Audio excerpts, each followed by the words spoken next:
La ciaciarada d'anchei anas da due insegne che l'hai vista in questi di una in faccia all'altra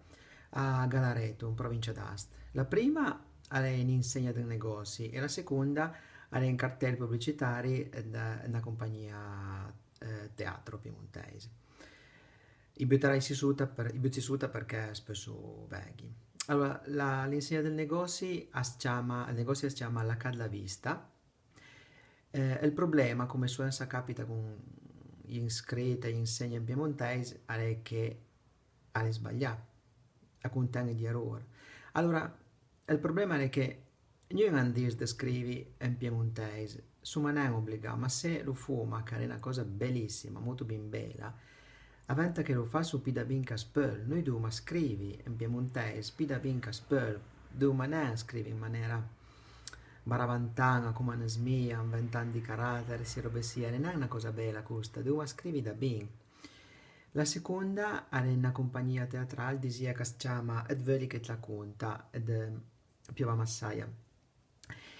E che è una cosa bellissima, però il problema è che anche se il nome della compagnia è scritto con gli errori, poi tra l'altro con la dieresi insieme alla O,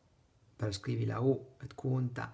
che è una roba che aspetta veghi. E in P il cartello dice rassegna dialettale piemontese. Allora sì, è un grosso problema, perché parlare del piemontese come dialetto, prima di tutto è una cosa vera, perché ormai dovrei si sa che questa è una lingua, che poi ha il suo dialetto, come diceva Pasolini del Friolan, il friulano è una lingua con 18 dialetti.